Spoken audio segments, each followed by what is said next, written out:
अंदर चली जाए। सबका इच्छा शक्ति रहती है कि दर्द से जल्द मुक्ति मिल जाए। पहली बात, स्पाइन डिसऑर्डर क्यों होते हैं उस बारे में हम लोग जानकारी करेंगे। किसी के कुछ क्वेश्चन रहेगा तो बीच बीच में पूछ लेना मेरे को। स्पाइन डिसऑर्डर की जो शुरुआत है वो बेसिकली, पहले हम आयुर्वेद के हिसाब से, आयुर्वेद आहार आहार के वजह से बहुत बार ऐसा होता है कि कुछ लोगों को 2 बार 3 बार 4 बार खाना खाने की आदत रहती है और उसके वजह से आमजन्य कटिशु कुछ लोगों में।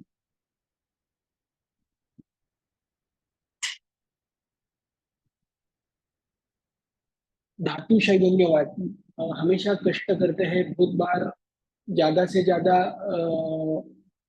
काम करते हैं, अलग अलग इंडस्ट्री में काम करते हैं, अलग अलग खेती फार्मिंग का काम करते हैं और अलग अलग तरीकों का उठना बैठना सोना गलत तरीके से पोस्चर में काम करते हैं, उसके वजह से कटिशूल चालू होता है और धातु जन्य बात होता है।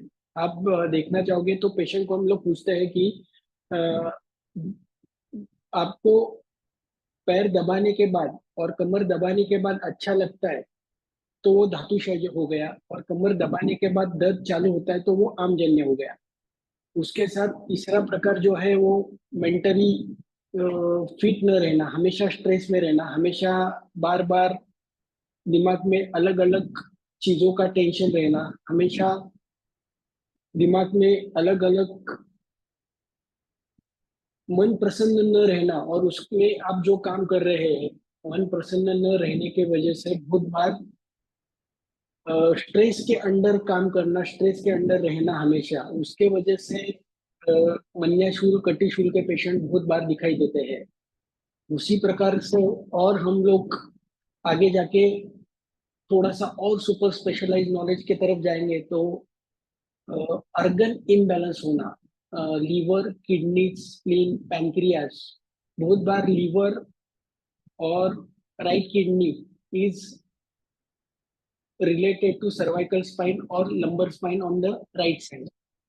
वैसे left kidney spleen, left side का सर्वाइकल पेन बहुत बार होता है बिकॉज ऑफ लिगामेंट टाइटन हो जाते हैं इन द पैंक्रियास, डिओडिनम और स्प्लीन में। ये हो गया विसरल मिसअलाइनमेंट। उसके बाद स्ट्रक्चरल इम्बैलेंस, बहुत बार आप लोगों ने थोड़ा सा, मैं एक इंटरवर्टेब्रल डिस्क आपको दिखाता हूँ नॉर्मल क्या रहता है तो ध्यान में जल्दी आ जाएगा। This is the intervertebral disc. मेरा पीपीटी शो नहीं हो रहा है, मैं डायरेक्टली बात कर रहा हूँ अभी। इंटरवर्टेब्रल डिस्क जो है उसके बीच में न्यूक्लियस पल्पस रहता है। न्यूक्लियस पल्पस के बाजू में एनिलस फाइबर रहता है। न्यूक्लियस पल्पस जो है विद इन सेकंड, 1 सेकंड में पेशेंट ने 3 से 4 मूवमेंट एक साथ किए तो गादी बाहर आती है। गादी बाहर आती है मतलब है, देखो, न्यूक्लियस पल्पस फट जाता है और एनिलस फाइबर से बाहर आता है। This is the grade 1। This is the grade 2 जिसमें न्यूक्लियस पल्पस और बाहर बाहर आया हुआ है। ग्रेड 3 में न्यूक्लियस पल्पस डिश में से बाहर आता है। ग्रेड 4 कंडीशन में दोनों डिश में का अंतर कम होता है और बाहर आ जाता है। This is the grade 4। और इसमें क्या क्या लक्षण होते हैं अभी उसके बारे में हम डिसाइड करने करेंगे। ग्रेड 1 जो है उसमें सिर्फ पेशेंट को पेन रहता है, 2-3 महीना पेशेंट का पेन रहता है और अपने आप सबसाइड होता है, क्योंकि न्यूक्लियस पल्पस जो है वो एनुलस फाइबर जो है वो न्यूक्लियस पल्पस को स्क्वीज करके लेता है। उसमें ट्रीटमेंट की कुछ जरूरत नहीं, आप सिर्फ स्नेहन स्वेदन करोगे तो भी वो ठीक हो जाता है। ग्रेड 1 डिस बल्ज के केसेस। ग्रेड 2 जहाँ पे डिस एनुलस फाइबर के पूरे बाहर तक आई है, ना पूरी बाहर पड़ी है। यहाँ पे पेशेंट को सिम्टम रहते हैं मॉर्निंग स्टिफनेस, सुबह उठने के बाद आधा से 1 घंटा मेरे को कमर और गर्दन का भाग जहां से डिस्क बाहर आई है वो भाग कड़क हो जाता है। समझ में आ रहा है सबको? यस। मेरे को सबके वीडियोस ऑन करिए, मतलब मेरे को समझ में आ गया कि आपको समझ रहे हो। एवरीबडी वीडियोस ऑन करिए आपके सबके।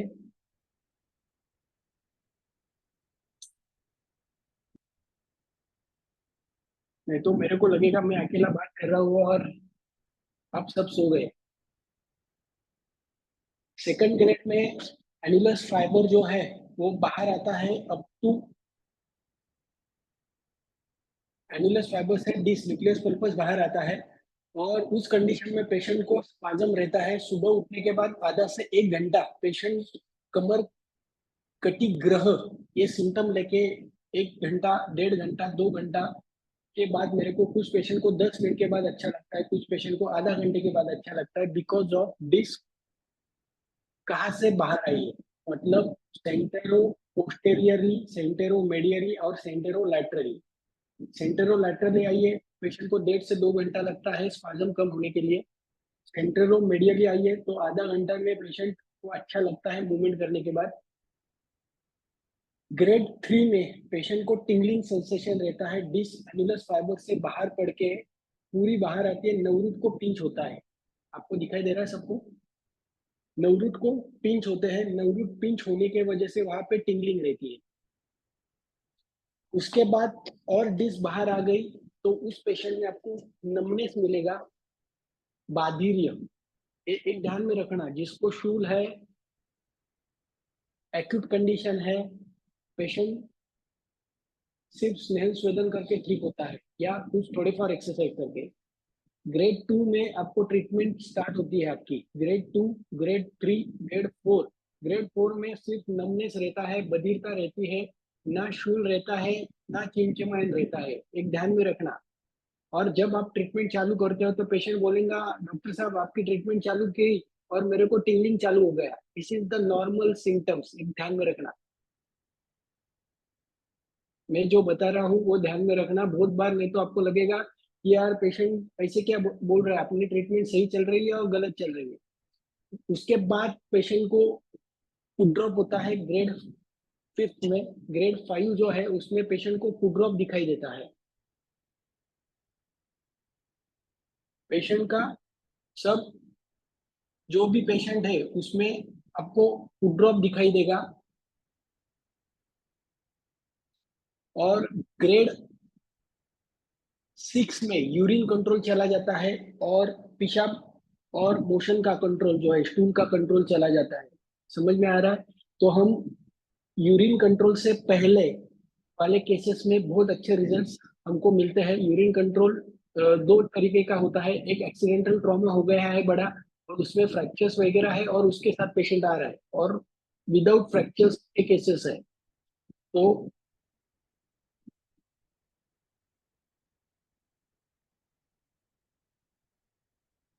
समझ में आ रहा है सबको? तो ये हो गया cervical vertebral segment, right side से डिस्क बाहर आई है तो ग्रेड 5 कंडीशन रहते हैं।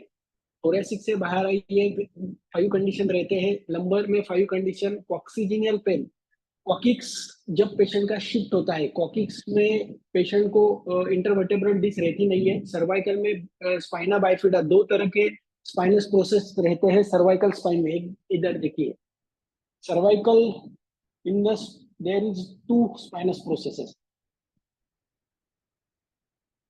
cervical C1 to C7, there are two spinous processes। Grade 2 में डेल्टोइड, सर्वाइकल में सेकंड सेगमेंट जो रहता है सर्वाइकल का वो डेंस प्रोसेस रहता है वहां पे। और C3 से लेकर C7 तक टू स्पाइनस प्रोसेसेस रहती है। एक इधर आप देखोगे, बहुत पेशेंट आपके पास आते हैं सर्वाइकल स्पॉन्डिलोसिस में, और एक मिलता है भ्रम, dizziness, because of carotid artery pinch हो जाती है। ये दोनों जगह से पोर्चा ऑप्टिमल से कैरोटिड आर्टरी जाती है। और वो कैरोटिड आर्टरी जो है वर्टेब्रल सेगमेंट सर्वाइकल स्पाइन पीछे आने की वजह से, देखो ये लाल कलर का कैरोटिड आर्टरी है, वो पीछे आने की वजह से बहुत बार पेशेंट को टिंगलिंग सेंसेशन और डिजीनेस रहता है, भ्रम। उस भ्रम में दो प्रकार है, एक वातज भ्रम और वातज पित्तज भ्रम। वातज भ्रम में पेशेंट बोलता है मैं खुद गोल गोल घूम रहा हूँ, मैं खुद गोल गोल घूम रहा हूँ, और वात पित्तज भ्रम में पेशेंट को लगता है मेरे सामने वाला सब घूम रहा है।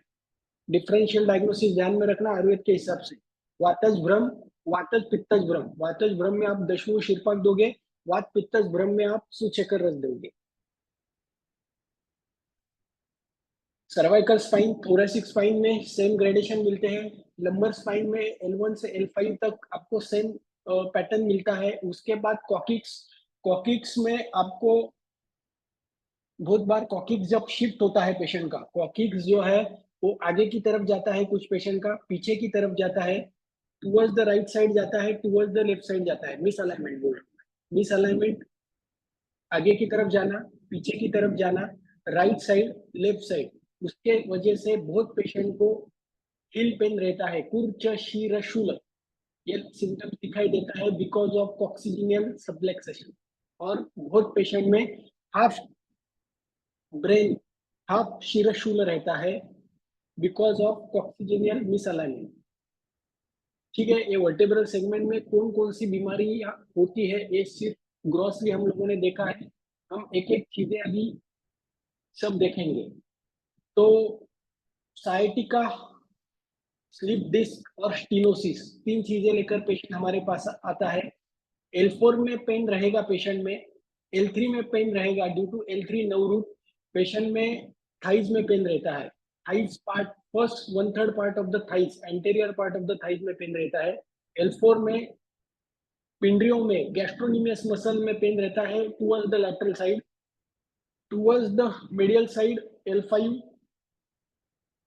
हील में पेन रहता है तो S1, इस सबलेक्सेशन S1 का नोबुट पिंच रहता है। ये आपको ध्यान में रहना चाहिए कि कहाँ पे पेशेंट को पेन है और कौन सी नवरूट उसकी मिस अलाइनमेंट हुई है। हमेशा सिर्फ कटी शूल ऐसा निदान मत करो आज से। आप पेशेंट का एक्सरे देखोगे, एक मैं एक्सरे आपको शेयर करता हूँ तो आपको ध्यान में आएगा थोड़ा सा।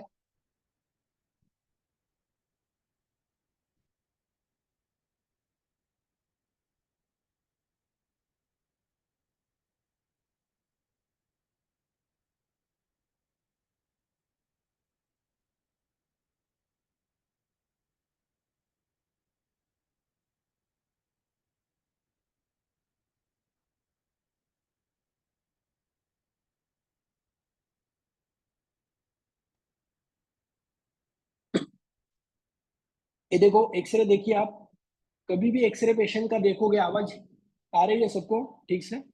सर आवाज आती है? क्लियर है आवाज? Sound is clear? Sir unmute करा तुम्हाला? हा येते, आवाज येतोय.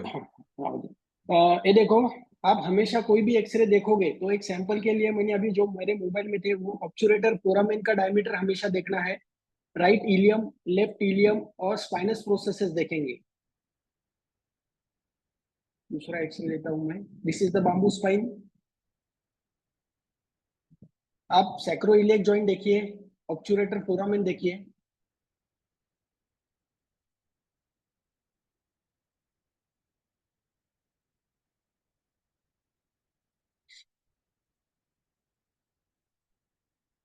This is the case of anterolisthesis grade 2। L5 का सेगमेंट आगे आया हुआ है। ये देखो, see the obturator foramen right side, right ilium देखिए, लेफ्ट इलियम देखिए और स्पाइनस प्रोसेसेस सभी देख लेना। स्पाइनस प्रोसेस पे मैंने डॉट लगाए हुए हैं। Spinous process shift towards the left side, दिखाई दे रहा है सबको?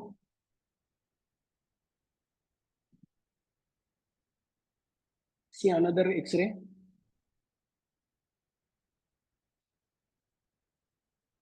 सैक्रोइलेक जॉइंट का अंतर हम देखेंगे, ऑब्चुरेटर फोरामेन देखेंगे, स्पाइनस प्रोसेसेस देखेंगे और इंटरवर्टेब्रल डिस्क का स्पेस देखेंगे। क्लिनिकल असेसमेंट करते समय पहले हम लोग एक्सरे देखते हैं। एक्सरे देखने के बाद पेशेंट कैसे खड़ा है वो देखते हैं।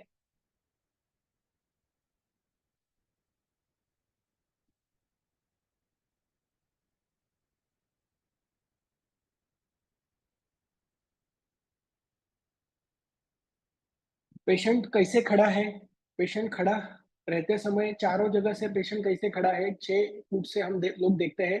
Anterior part of the patient, posterior part, right lateral, left lateral. उसके बाद जिलेट टेस्ट करते हैं, जिलेट टेस्ट में कौन सा फैसेट लॉक है। स्पर्लिंग टेस्ट करते हैं, एसएलआर देखते हैं। उसके बाद एमआरआई देखते हैं कि एमआरआई में कौन कौन सी डिस्क का एपिकैनल डायमीटर कितना है।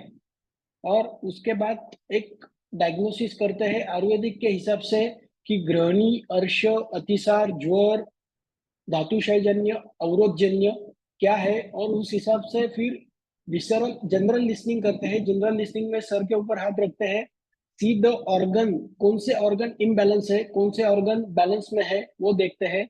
उसके बाद वी गो फर्दर द नर्वोस्कोप से टेस्ट करते हैं। नर्वोस्कोप इज द वन, नर्वोस्कोप एक मशीन है, उससे हम लोग नव का टेम्परेचर चेक करते हैं। ए स्मिता, नर्वोस्कोप देना। नव का टेम्परेचर देखते हैं कि एट एक्चुअल नर्वोस्कोप से राइट साइड का नव का टेम्परेचर कितना है, लेफ्ट साइड के नव का टेम्परेचर कितना है। वो देखने के बाद सर्वाइकल से लेके कॉकिक्स तक पूरा टेम्परेचर चेक करते हैं कि कहाँ पे इंफ्लामेशन है अभी। और इंफ्लामेशन है इसका मतलब है वहां पे फैसेट लॉक है, फैसेट लॉक है इसका मतलब है वहां पे इंटरवर्टेब्रल डिस्क इन्फ्लाम है। मैं आपको नर्वोस्कोप भी दिखाता हूँ। ये देखो, this is the nervoscope. Zero is normal. Patient से सर्वाइकल से लेके लंबर तक, कोकिक्स तक हम इसको लगाते हैं। दोनों जगह का टेम्परेचर लेते हैं और टेम्परेचर लेने के बाद देखते हैं कि this is the acute pain, this is the chronic pain, और this is the chronic subluxation और एक्यूट सबलक्सेशन। ये पता चलता है नर्वोस्कोप की वजह से कि पेशेंट का व्याधि डिफरेंशियल डायग्नोसिस भी करना जरूरी है। बहुत बार पेशेंट कम से कम 7-8 बीमारी लेके हमारे पास आता है, और उसमें से अभी होने वाली तकलीफें उसको किस वजह से है, प्राइमरी फॉल्ट, सेकेंडरी फॉल्ट, उपद्रव कौन से है व्याधि के, उस हिसाब से पूरा देखने के बाद एक निदान किया जाता है। और उसके ऊपर हम लोग ट्रीटमेंट देते हैं। और ट्रीटमेंट में ये सबको पता चला। इधर किसी को कुछ डाउट रहेगा तो मेरे को बोलो। Anyone doubt here up to?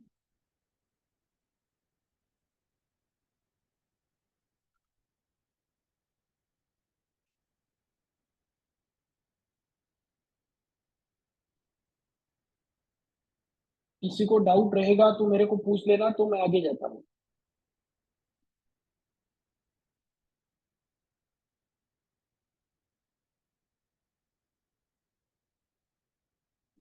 Nervous को भी सिंपल सर, सीवा दोनों जगह पे नव रूट्स है हमारे, राइट साइड लेफ्ट साइड। आप देखोगे, ये देखो, वो साइड नव रूट्स है। ये नव का टेम्परेचर गिनता है, आपको सिर्फ नव को लगाना है।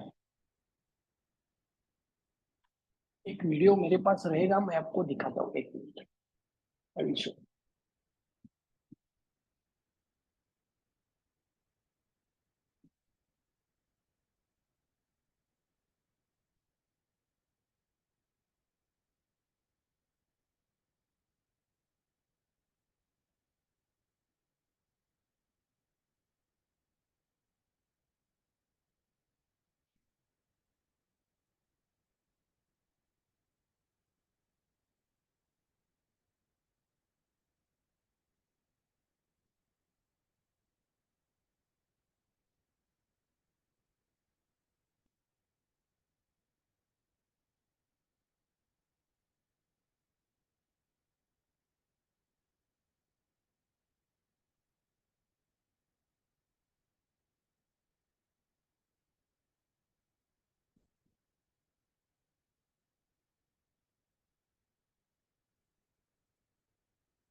क्लियर?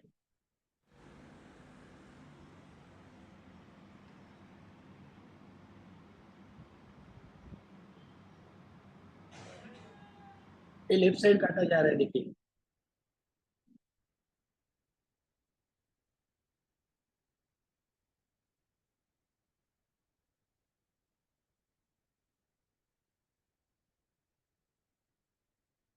क्लिनिकल इंटरपोर्ट नेरोस्कोप का इंपॉर्टेंस ये है कि आपको पता चलता है कि एक्यूट कंडीशन है, क्रोनिक सबलेक्सेशन है, कितने दिन से नवरूट पिंच हुई है।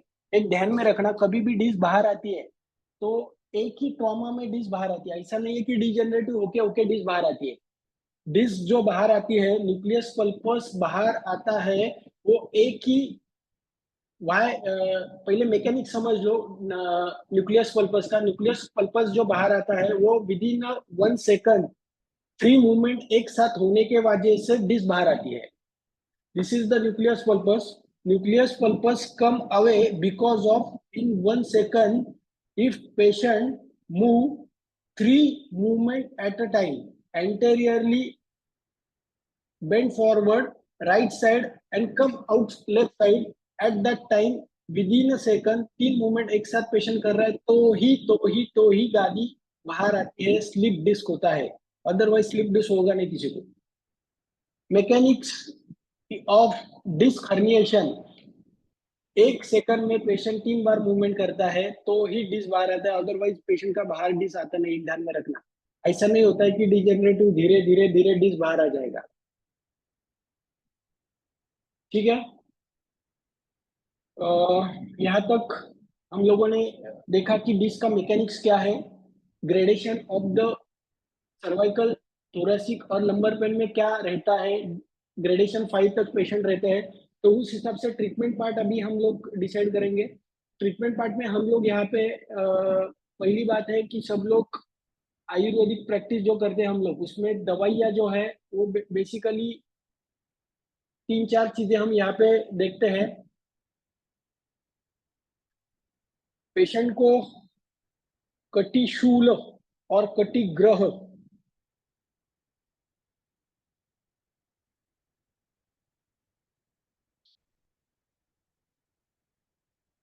डिफरेंशियल डायग्नोसिस के हिसाब से आयुर्वेदिक दवाइयाँ में इस्तेमाल करते समय अलग अलग दवाइयाँ हम लोग इस्तेमाल करते हैं। अभी मेरी दवाइयाँ जो पैटर्न है वो बेसिकली हम लोगों ने नाड़ी के ऊपर उसको बैठाया है। समान, प्राण, उदान, वैन, धातु की नाड़ियाँ, रस रक्त मांस में अस्थि मज्जा शुक्र।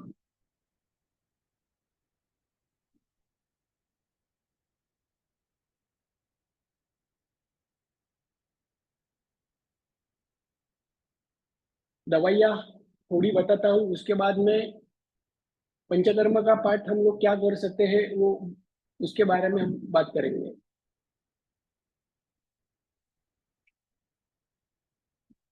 एक्चुअली पीपीटी में आपको व्हाट्सएप ग्रुप से शेयर करता हूँ बाद में। पीपीटी यहाँ पे ज्वाइन नहीं हो रही है, what is the problem, I don't know.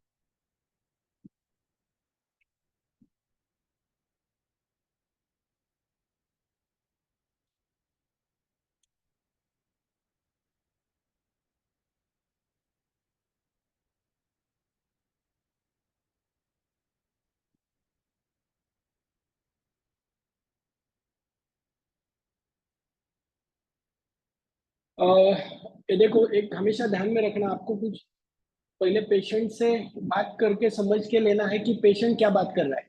बहुत बार क्या होता है, पेशेंट का हम सुन के ही नहीं लेते हैं। पेशेंट हमेशा बात करता है कि मेरे को यहाँ यहाँ पे दर्द हो रहा है। एक मैं दिखाता हूँ आपको छोटे से वीडियो, हम लोग क्या करते हैं यहाँ पे, इससे डिफरेंशियल डायग्नोसिस हो जाता है कि एक्चुअल पेशेंट में तकलीफें क्या होती है।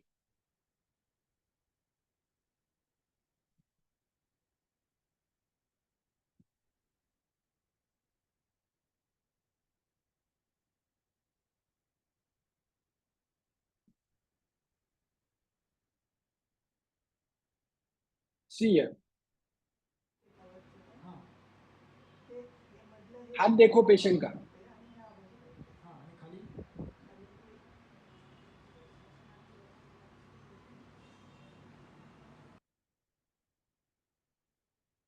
पूर्ण खाली असं पाठ करून दाखव ना.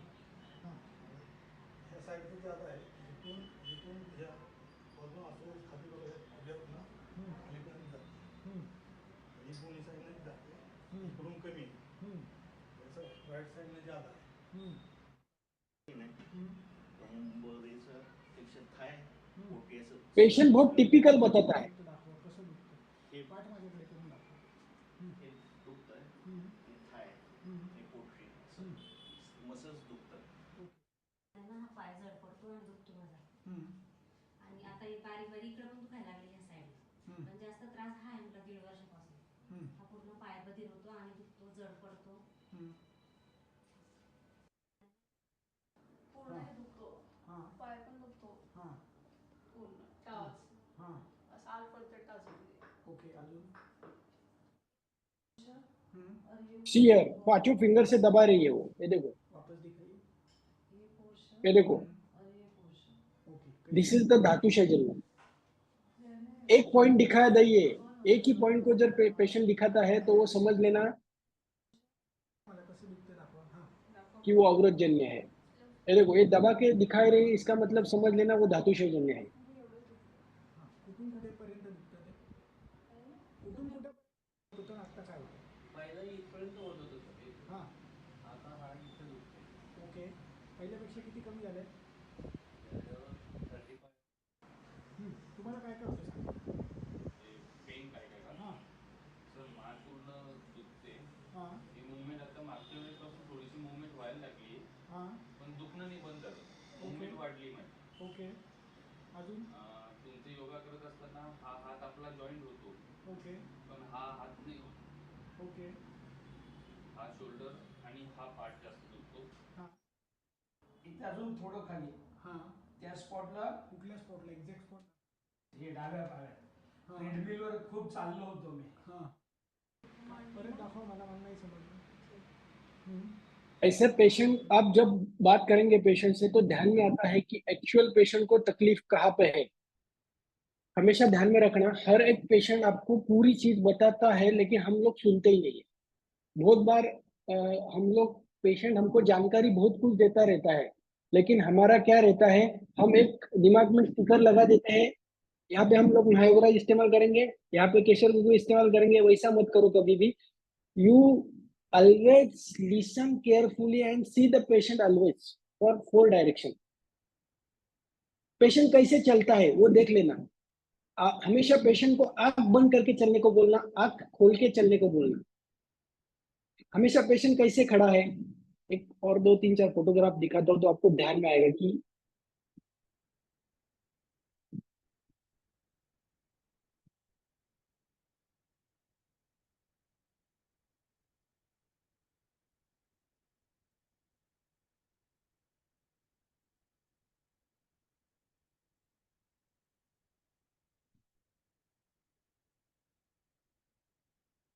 अभी ये पेशेंट देखो, ट्रीटमेंट के पहले का फोटो है. ये सेम डे ट्रीटमेंट का आफ्टर 4 आवर. हाउ पेशेंट खड़ा कैसे है देखो. Right side is compressed, left side is more open. Before start the session, after same day.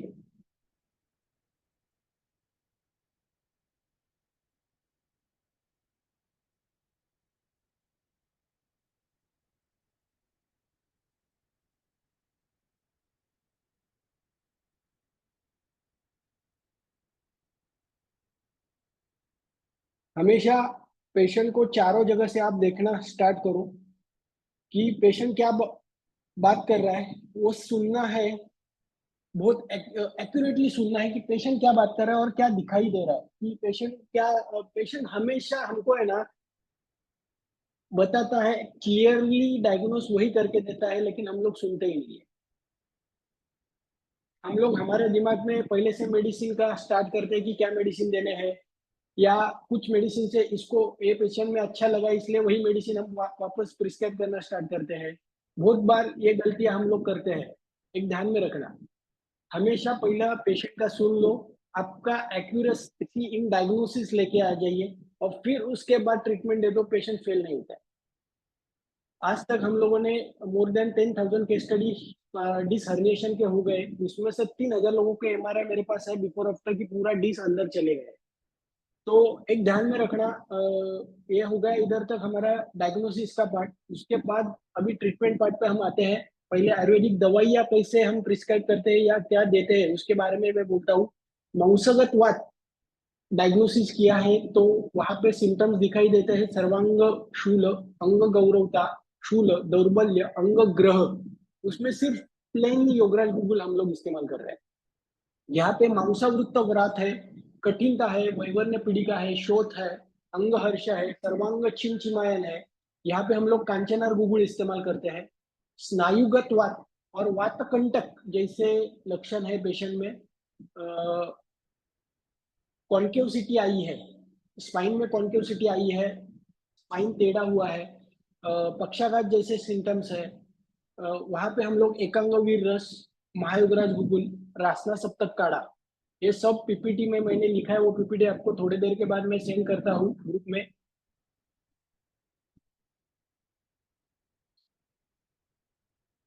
उसके बाद आदमान और मांसगत शूल, ये बहुत बार पेशेंट में दिखाई देता है लक्षण। एक ध्यान में रखना, बहुत पेशेंट में ये सिम्टम दिखाई देता है। अभी समान वायु दृष्टि के वजह से कटिशूल, ये 60% पेशेंट में आपको दिखाई देगा। तो आप उसमें लवण भास्कर चूर्ण, शंख भस्म और हिंगवाष्टक चूर्ण का इस्तेमाल अकॉर्डिंग टू आपके कंडीशन के हिसाब से आप करते हो। मैं यहाँ पे शंख भस्म का बहुत इस्तेमाल कटिशूल में करता हूँ। कटिग्रह, मन्याग्रह और मांसगत शूल है तो वहां पे ग्रह की अवस्था में, स्टिफनेस की अवस्था में हम लोग महावात विध्वंस रस, त्रिकटु चूर्ण का इस्तेमाल, सिर्फ प्लेन दो ही चीजें इस्तेमाल करते हैं। मैं दवाइयां बहुत कम इस्तेमाल करता हूँ, एक बार दो ही, एक गोली एक पाउडर, बस खत्म। कटी शोथ, मन्याशोथ और मांसगत शूल है उस अवस्था में पूर्ण नवा मंडू और रासना बिलुगुल हम लोग इस्तेमाल करते हैं। आमवात और मांसगत शूल, वहां पे सिंहनाथ गुगुल और आम वातारी वटी। वात रक्त जैसे सिम्टम्स दिखाई दे रहे हैं, वात रक्त है और मांसगत शूल और कटिशूल है तो वहां पे हम लोग केशर गुगुल का इस्तेमाल करते हैं। वातज मांसगत तीव्र शूल है और एक्यूट कंडीशन है, पेशेंट एक्यूटली आज मेरे 4-5 दिन से है, मेरे को पेन चालू हुआ है, ऐसी कंडीशन का पेशेंट रहेगा तो हम महायोगराज गूगल इस्तेमाल करते हैं। पंचामृत लोह गूगल इस्तेमाल करते हैं। एक्यूट कंडीशन में 3-4 दिन से पेन हुआ है, आमजन्य पेन है, start Panchamrit Loh Guggul, very good result. Chronic patient को 2 साल, more than 4 weeks, more than 10 weeks, more than 1 year patient को तकलीफ है तो we go for the Yograj Guggul. वात पित्तज मांसशूल है तो वहां पे हम लोग सूत शेखर रस का इस्तेमाल, मांसगत शूल, कटिशूल और मन्याशूल दोनों के लिए मैं बात कर रहा हूँ। पित्तज शूल है, टिपिकल पित्त शूल है, वहां पे हम लोग मूर्तियुक्त कामोदिता रस और चंद्रकला रस का इस्तेमाल करते हैं। कफज, कटिशूल, कफज, मन्याशूल रहेगा। पंचामृत लोह गुगुल, विष तिंदुकादि वटी का इस्तेमाल करते हैं।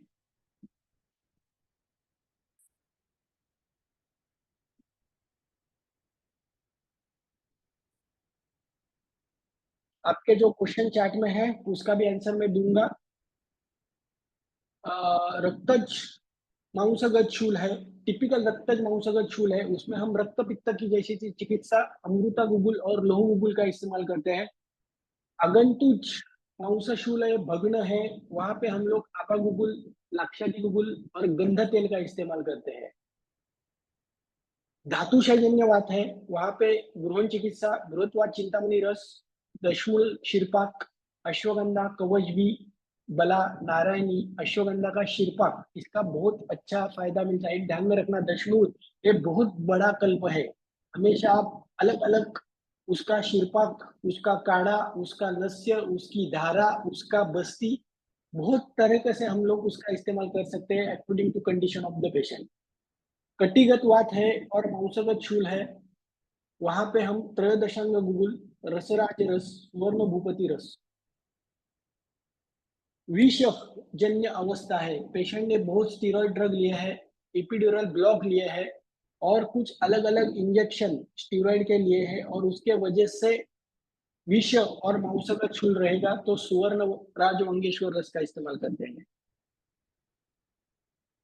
आयुर्वेदिक दवाइयां में कृशता है तो भ्रूण चिकित्सा, भ्रूण आमजन्य कंडीशन है तो नवायस लोह, मेदोहर गुगुल ऐसा इस्तेमाल करते हैं।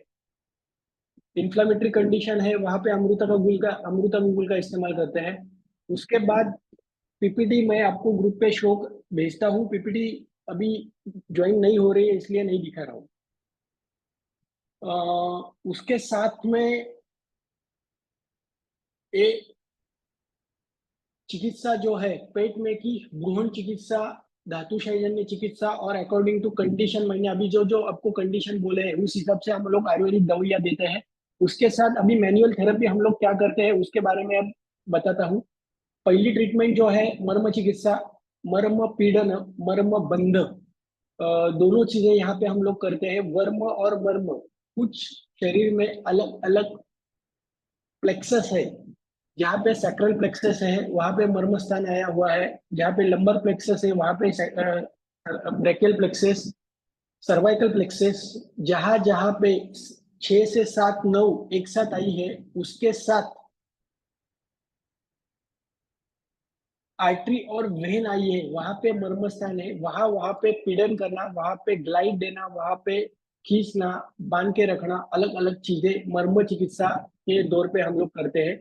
उसके बाद नेक्स्ट ट्रीटमेंट है फेशियल मैनिपुलेशन। फेशियल मैनिपुलेशन जो ट्रीटमेंट है उसमें हम लोग ग्रेविटी, पेशेंट का ग्रेविटी, आपने बोला कि देखने के बाद क्या पता चलता है, तो टोटल 10 ग्रेविटी लाइंस बॉडी में है।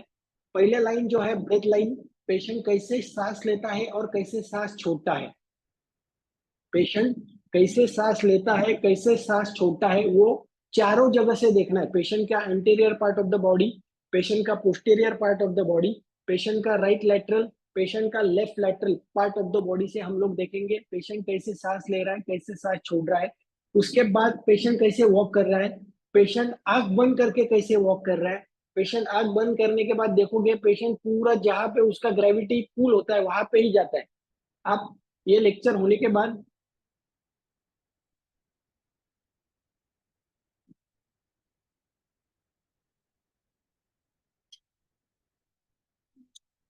ये लेक्चर मेरा खत्म होने के बाद आप ग्रेविटी खुद की खुद देख लेना, आंख बंद करके चलना है। तो उसके बाद हम फेशियल लाइन के ऊपर काम करते हैं। जहां जहां पे फेशियल लाइन पेशेंट की शॉर्ट है, मतलब एक दिन में हम 130 मसल के ऊपर काम करते हैं। जहां पे breath line, foot line, lateral line patient की, आप उस हिसाब से भी आपका पंचकर्म का स्नेहन स्वेदन कर सकते हो। एक ध्यान में रखना, हमेशा पूरे शरीर को स्नेहन स्वेदन करने से एक लाइन का स्नेहन स्वेदन करोगे तो बहुत अच्छा। एनाटॉमी ट्रेंड्स नाम की एक किताब है, उसमें अलग अलग ग्रेविटी की लाइन बताई हुई है। उसमें एक एक लाइन के ऊपर हम पेशेंट को स्नेहन करेंगे।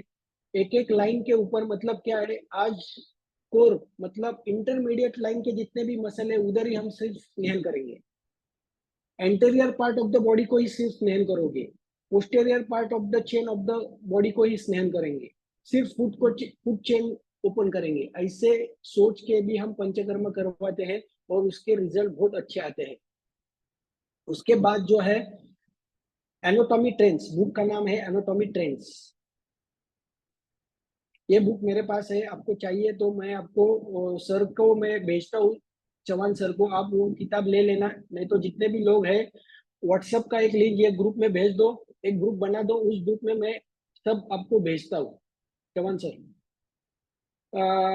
उसके साथ आगे जाके हम लोग क्रायोप्रैक्टर ट्रीटमेंट देते हैं। क्रायोप्रैक्टर का मतलब है जिस बोन मिस अलाइन हुआ है वो सेगमेंट को specific right side lumbar L4 का स्टीनोसिस है, फैसेट कॉज L4 है, नहीं तो कभी कभी L3 भी रहता है। एक ध्यान में रखना, हमेशा जहाँ पे डिस्क बाहर आई है वो कॉज नहीं रहता है, कॉज हमेशा अलग रहता है। तो हम जो सेगमेंट जिलेट टेस्ट पॉजिटिव है वहां पे क्रायोप्रैक्टर का सेशन देते हैं, बोन जो मिस अलाइन हुआ है उसको सीधा करते हैं। मैं आपको दिखाता हूँ।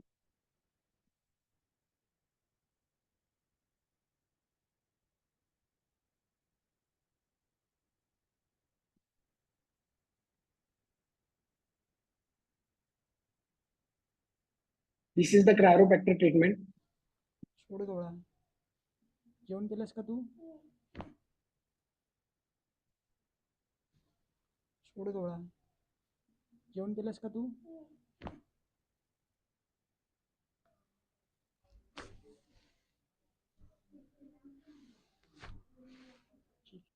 थोड़ी खाली गए. Yes, relax. This is the spine adjuster. आकर. इसको स्प्रिंग रहती है. 45 न्यूटन प्रेशर से बोन को अंदर ढकल सकते हो. टीएमजे एडजस्टमेंट कर रहा हूँ. Temporomandibular joint, TMJ. थोड़ी खाली गए. Yes, relax. आकर. अकॉर्डिंग टू पेशेंट का एज हम लोग उसका प्रेशर कम कर सकते हैं. श्वास सोडा. शरीर मोकळं.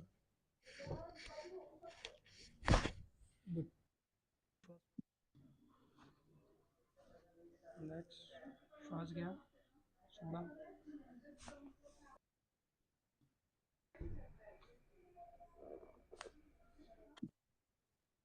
ऐसे this is the spine adjustment treatment.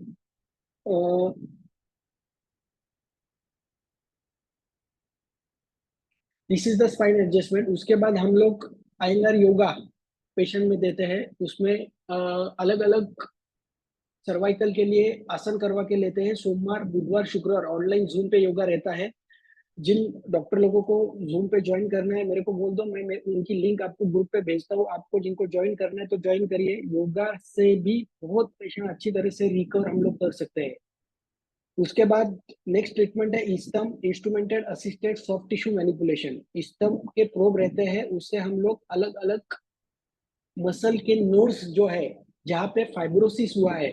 बहुत बार पेशेंट का जब डिस्क बाहर आता है तो आजू बाजू के muscles, soft tissue, deep tissue fibrosis होते हैं, कड़क होते हैं. उनको डिसॉल्व करने के लिए इस्टम नाम का ट्रीटमेंट किया जाता है. पुराने जमाने में हमारे वैद्य लोग, वर्म चिकित्सा के लोग जो है वो लाटन का उपयोग करते थे. लाटन जो चपाती बनाते हैं ना, बेलन बोलते हैं मराठी में.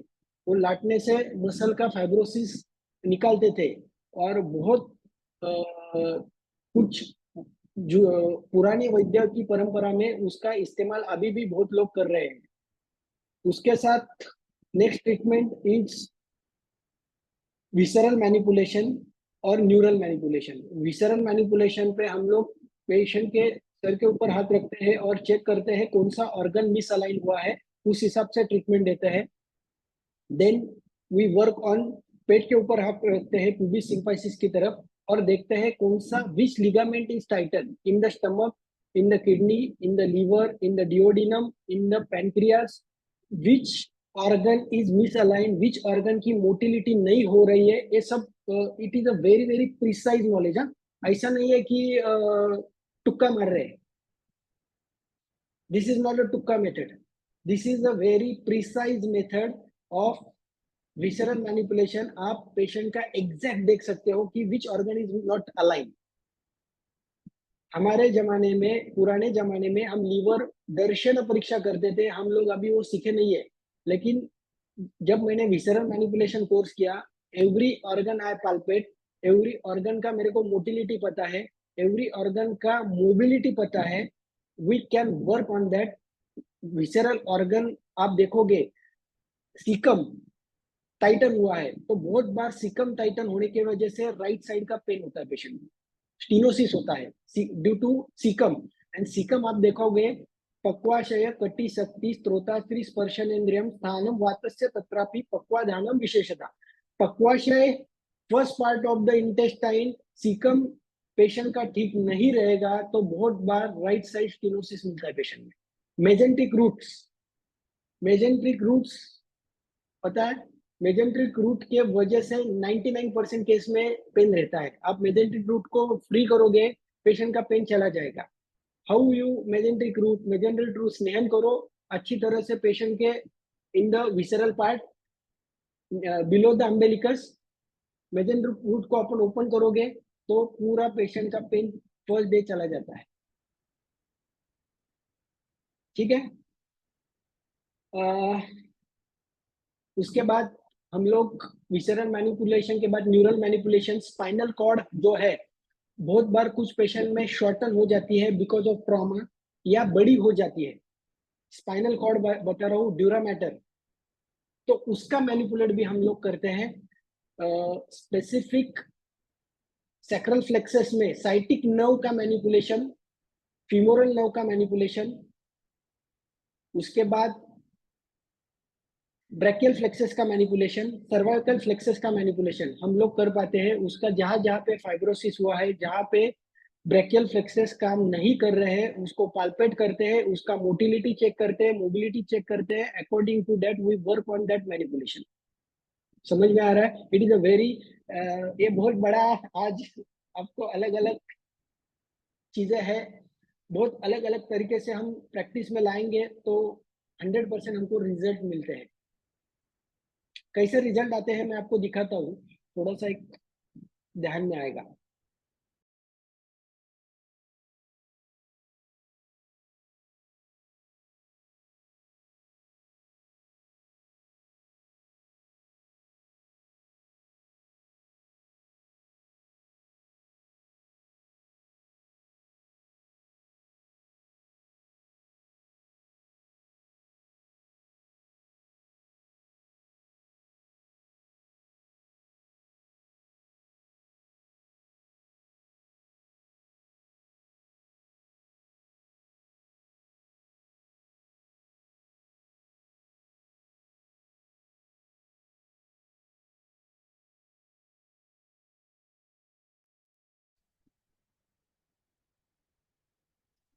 अर्चना मैडम को बात करना है, उनको अनम्यूट करता हूँ।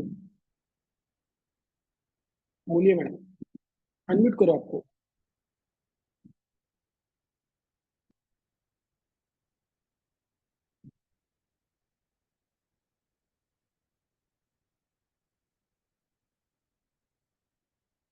मैं कुछ आपको पीपीटी प्रेजेंटेशन दिखाता हूँ, व्हाट्सएप से मंगा के लिए मैंने। एक मिनट।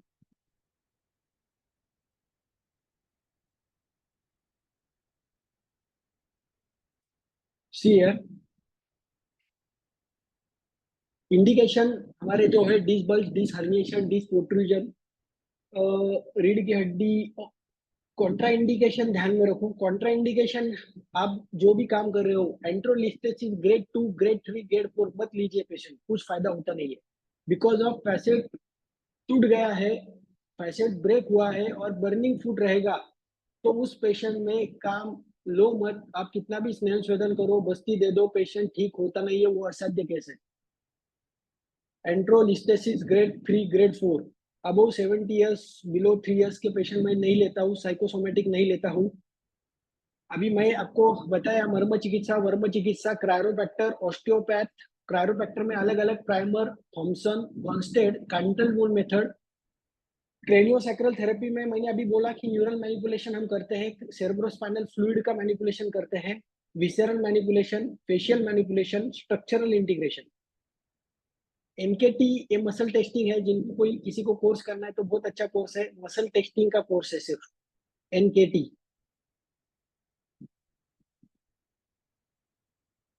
एक ध्यान में रखो, ये देखो, ये पूरा डिस्क हर्निएट हुआ है।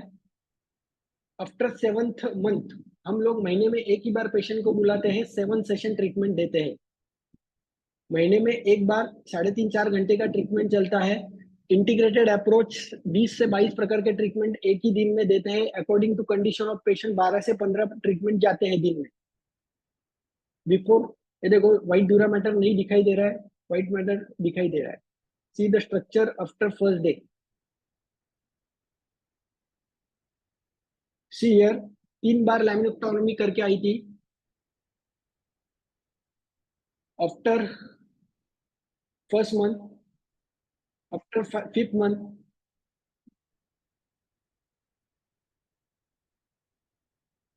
See here.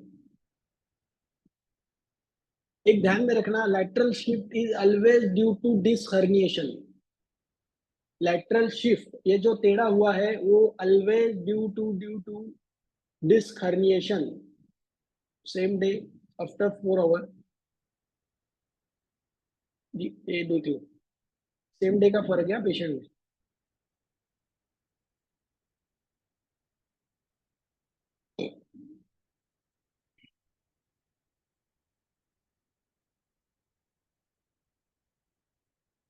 तो ऐसे अलग अलग इंटीग्रेटेड अप्रोच से हम लोग ट्रीटमेंट देते हैं। उसमें क्रायोप्रैक्टर, विसरल मैनिपुलेशन, मर्म चिकित्सा, अयंगार योगा, ये सब इंटीग्रेटेड। उसके साथ घर पे पेशेंट को स्नेहन स्वेदन लेने को रोज का रोज बोलते हैं।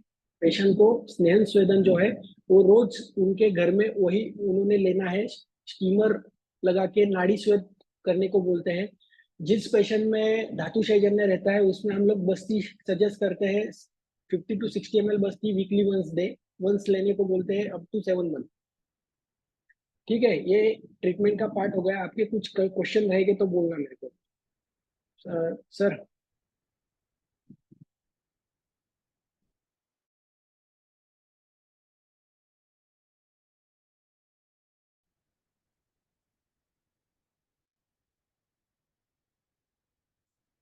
संतोष सर अनम्यूट केलं मी।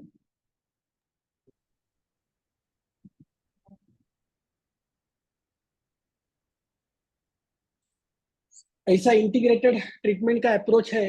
किसी को कुछ डाउट रहेंगे और कुछ रहेंगे तो पूछ लो। विद इन 7 मंथ पूरा डिस हर्निएशन चला जाता है। सर स्पाइन मोबिलाइजेशन मतलब क्या होता है? स्पाइन मोबिलाइजेशन मतलब है कि एक एक सेगमेंट को आपको मोबिलाइज करना है। हर एक स्पाइन का 3 से 10 mm तक उसकी खुद की मोबिलिटी रहती है। खुद स्पाइन घूमता है राइट टू लेफ्ट, ऊपर नीचे। तो आपको उसको मोबिलाइज करना है। जिस दिशा में वो जा नहीं रहा है उसको लेके जाना है।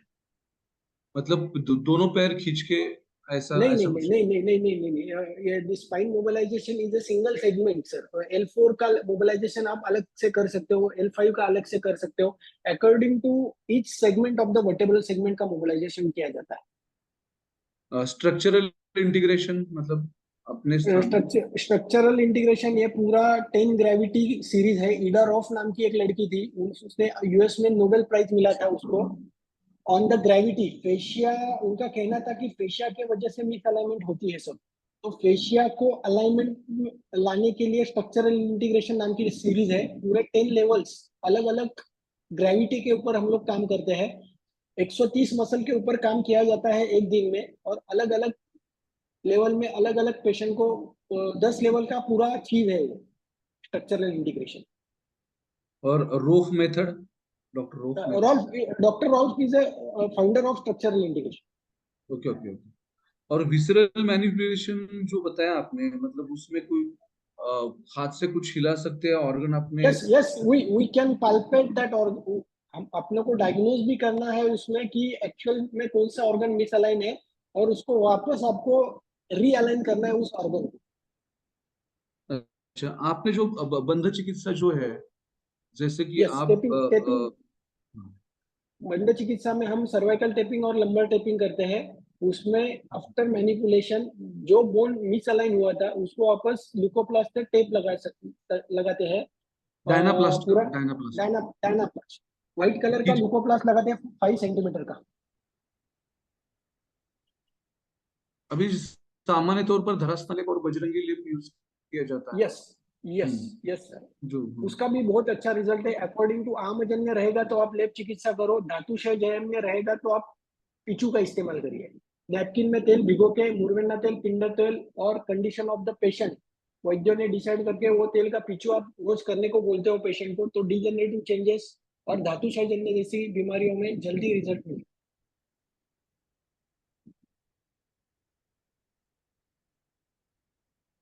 इन्होंने पूछा है, how do you differentiate between soft swelling and hard swelling in MRI? According to, एक ध्यान में रखना, स्वेलिंग आता है वो कफजी है, और स्वेलिंग आता है तो पहली बात है कहाँ पे आता है उसको पहले वो देख लेना चाहिए। It is in the spinal cord और it is in the leg. Spinal cord में है तो वो ट्रॉमा के वजह से है, उसमें आप कांचनार गुगुल का इस्तेमाल कर सकते हो। और इन द लेग्स है तो पहले पेशेंट को पूछना है कि आप बीपी की दवाइयाँ या डायबिटीज की दवाइयाँ ले रहे हो क्या, दैट इज अ बायपेडुलर एडिमा या it is a single leg oedema है। बहुत बार विस्कोसिटी के प्रॉब्लम के वजह से भी एडिमा रहता है पेशेंट में। कलर डॉपलर में तो नॉर्मल है लेकिन फाइब्रोसिस हुआ रहता है अंदर सिराज ग्रंथि। तो अकॉर्डिंग टू कंडीशन आप डिफरेंशियल डायग्नोसिस करोगे और उसके बाद ही चिकित्सा का विचार करोगे। बस्ती का कुछ रोल है क्या कि लंबर आप लोअर लंबैगो हो या लो बैक पेन है तो बस्ती का फायदा होगा। बहुत बहुत अच्छा फायदा होता है उसमें। आप मुस्तारी अपन बस्ती वीकली वंस या 15 दिन में एक बार दोगे पेशेंट को तो बहुत अच्छे रिजल्ट है। Up to 3 month 4 month 6 month आप पेशेंट को हमेशा एक ध्यान में रखना, रोज बस्ती मत दो, 7 दिन 8 दिन 10 दिन, हफ्ते में एक बार बस्ती दोगे तो उसके रिजल्ट बहुत अच्छे आते हैं और पेशेंट 6-7 महीने तक आपके पास भी रिटेंशन में आता है, क्योंकि 7 दिन के बाद पेशेंट भाग जाता है दूसरे वैद्यों के पास या दूसरे ट्रीटमेंट के पास। पोस्चर करेक्शन की कुछ तालिका है क्या, कुछ व्यायाम अगर वो अग्रेसित किया तो ज्यादा यस और यस कोई चार्ट है आपका तो वो यस अग्रेसित यस पोस्चर मैं करेक्शन आपको तो मैं सामान्य आपको तौर ग्रुप पर हाँ ग्रुप पे भेजता हूँ। मुझे भेज दीजिए, मैं हमारे पंचकर्म संभाषक ग्रुप पर ये करूंगा। किंतु बहुत चलिए। बार जो भी है राजू शारंगपाणी सर, तो पोस्चर करेक्शन जो एस है स्पाइन का वो इंटीग्रेट करने की कोशिश करते हैं, बेसिक्स उनके ये है। और इवन श्रीधर चिपळूणकर वो भी पोस्चर करेक्शन के ऊपर ध्यान देते हैं। स्पाइन का अगर एक जो एस एक स्टेप है हाँ ये देखो, हम लोग ब्रेन के सर के ऊपर हाथ रखते हैं और चेक करते हैं कि this problem is neural, brain की वजह से प्रॉब्लम है क्या। Second problem is due to visceral, visceral organ की वजह से है क्या। और थर्ड प्रॉब्लम इज मस्कुलोस्केलेटल। आप मस्कुलोस्केलेटल है तो आपको मस्कुलोस्केलेटल ही ट्रीटमेंट देना पड़ता है। आपका डायग्नोसिस प्राइमरी फॉल्ट विसरल मिलता है, जब तक विसरल ऑर्गन अलाइन नहीं होते हैं तब तक पीछे का स्पाइन का कर्व चेंज नहीं हो पाता है। ऑलवेज विसरल ऑर्गन में डिफरेंशियल तो मोमेंटम में फैट ही ज्यादा रहेंगे ना, ऑर्गन अपने स्थान से कैसे लिगामेंट टाइट पूरा ऑर्गन हम पाल्पेट कर सकते हैं सर, पूरा मोटिलिटी चेक करते हैं कि वो सही काम कर रहा है नहीं कर रहा है, हमको पेशेंट खुद बोलता ही है। और ये पेशेंट को this is the very unique methodology कि पेशेंट खुद फील करता है कि मेरी मोबिलिटी नहीं थी, अभी मोबिलिटी बढ़ गई है। अच्छा इवन ब्लैडर ब्लैडर की भी यस यस यस। और किसी के कोई सवाल है तो पूछ लेता हूँ।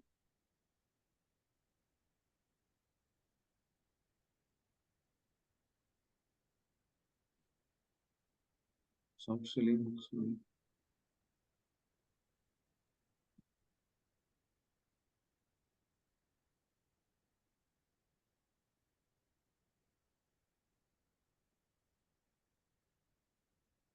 और किसी के कोई सवाल है कृपया चैट बॉक्स में डाल दीजिए या रेज योर हैंड। और जो भी पावर पॉइंट है देखो ये बड़ा टॉपिक है इसलिए केवल एक लेक्चर में कवर करना मुश्किल है, जिसमें लाइव डेमोन्स्ट्रेशन से लेकर पीपीटी प्रेजेंटेशन हर एक के लिए अलग अलग टॉपिक चाहिए। इसलिए हम क्षमा चाहते हैं कि एक ही लेक्चर में सब कुछ कवर नहीं हो सकता है, ठीक है। मगर जो भी की पॉइंट्स है, स्ट्रक्चरल इंटीग्रेशन हो या नर्व को एक्सेस जांचना हो या अवस्थानुरूप चिकित्सा देनी है, वो ये तो एनी कोर्सेस कायरोप्रैक्टिस के बारे में कुछ बता दीजिए। एक कोई का पेशेंट, किसी का बहुत बार क्या क्वेश्चन था होता है कि यूट्यूब पेशेंट। पे बहुत पॉपुलर हो चुका है वो खटक खटक खट खट आवाज आकर कायरोप्रैक्टिस जो बहुत पॉपुलर हो चुकी है, मतलब वो अपेरेंटली ऐसा लगता है कि थोड़ा, तो कायरोप्रैक्टिस के बारे में कुछ बता दीजिए। क्रायोप्रैक्टर के दिल्ली में कोर्सेस होते हैं, बहुत अच्छे अच्छे लोग अभी फॉरेन के दिल्ली में आके सिखाते हैं। जापान का एक डॉक्टर जय यामाता बोल के है, उनका कोर्स अभी दिल्ली में था पिछले हफ्ते में। बहुत लोग अभी इंडिया में आके सिखा रहे हैं, तो आप सब लोगों को मेरी इच्छा है कि अलग अलग कोर्सेस आप करिए, आपका नॉलेज की जो डेप्थ है वो बढ़ाने की कोशिश करिए। मेरे अभी 30-40 कोर्सेस हो गए, जिसमें ये chiropractor, osteopath, rolfer, structural integration, visceral manipulation, neural manipulation, जो आपको समय मिले उस हिसाब से एक एक कोर्स करो, उसकी मास्टरी लाओ, फिर दूसरा कोर्स करो।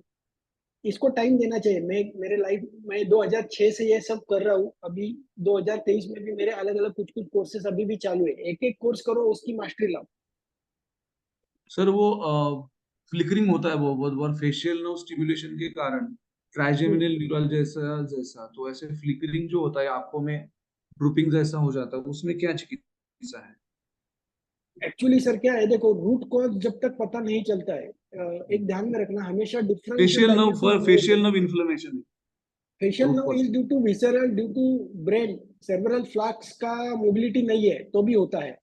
TMJ का प्रॉब्लम है तो भी होता है। एक ध्यान में रखना, it is a very very, ये ऐसा नहीं है कि ये फॉर्मूला प्रैक्टिस नहीं है। You have to diagnose, you have to feel, you have to check that organ is aligned or not aligned, that vertebra is aligned or not aligned. It is a 100% ethical knowledge। ऐसा नहीं है कि और हम बता सकते हैं patient को कि ये देने के बाद ये 100% ठीक होगा, नहीं होगा ही ठीक, क्योंकि हम लोग with आपने जो trusted गन ऐसे काम गन करते हैं। गन जो बताई थी उसमें थोड़ा सा आप खट खट आवाज करके वो अलाइन यस यस कर रहे थे। यस, गन गन कौन सी थी? हाँ, तो स्पाइन एडजस्टर है उसको, जेटेक जेटेक कंपनी यूएस का कंपनी है, वो बनाती है स्पाइन एडजस्टर, उसको नाम से वो मिलती है बाहर मार्केट में। कुल मिलाकर इसमें आयुर्वेद का दायरा मर्मपीड़न चिकित्सा और बंध चिकित्सा तक सीमित है, और बस्ती या अभ्यंतर चिकित्सा तक। ठीक है सर, आप प्रकाश सिंह राजपूत जी को होस्ट बना सकते हैं क्या? वो है क्या अभी? एक एक है, सर उनको अनम्यूट होस्ट करिए बना आपको, दो प्रकाश ताकि सर, प्रकाश सर आपको अनम्यूट करिए। हेलो। हेलो जी सर, जी सर। सर आवाज आ रही? हाँ हाँ, हेलो, आवाज आ रही है, बिल्कुल आ रही है। जी जी जी। नमस्कार आप सर, डॉक्टर प्रकाश। थैंक जी जी जी। Sir thank you so much, Vaidya Viraj Bhandari sir. आपने ज्वाइन किया, हमारा इनविटेशन स्वीकार किया और आज विश्व आयुर्वेद परिषद संभाषा में हमारे सभी श्रोताओं के लिए इतना अच्छा एक प्रेजेंटेशन दिया। और स्पाइन डिसऑर्डर और ये सब आज के समय में आयुर्वेद प्रैक्टिशनर के पास इसके बहुत सारे पेशेंट हैं और काफ़ी कुछ हमको इससे सीखने को मिला आज। उसके लिए आपका बहुत बहुत धन्यवाद sir, thank you so much. और इसके अलावा विश्व आयुर्वेद परिषद की जो नेशनल एग्जीक्यूटिव कमेटी है उसका भी मैं बहुत बहुत धन्यवाद देना चाहता हूँ, जैसे president professor Govind Shukla sir, general secretary professor Mahesh Vyas sir, organising secretary Y C. Mishra sir, and national convener जो सभी संभाषाओं के हैं professor Naveen Shukla sir, and Vishwa Ayurveda परिषद पंचकर्मा जो संभाषा टीम है जिसको ऑर्गेनाइज करते हैं उसके नेशनल कन्वीनर हैं प्रोफेसर आर के गुप्ता सर, मैं उनका भी बहुत बहुत धन्यवाद करता हूँ। नेशनल को कन्वीनर प्रोफेसर संतोष चवन सर जो हमारे साथ पूरे समय बने हैं और इसको ऑर्गेनाइज करते हैं, उसके बहुत बहुत धन्यवाद सर आपका।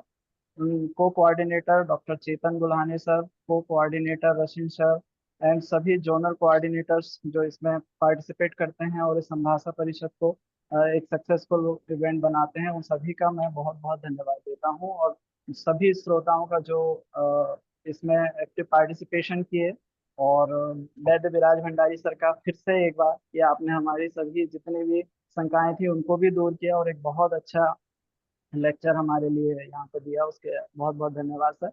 कभी हम आपको फिर से इनवाइट करेंगे तो आप जरूर, हमें उम्मीद है कि आप हमारा इनविटेशन फिर से स्वीकार करेंगे। Thank you so much sir. Thank you sir. Sir recording stop कीजिए, रिकॉर्डिंग स्टॉप कीजिए। यस यस, ठीक है, और जो भी पोस्चर करेक्शन की तालिका और पीपीटी अगर हो सके तो अग्रेषित कीजिए। ठीक है, मैं भेज देता हूँ। हाँ, वो पोस्चर करेक्शन का जो आसन है ना वो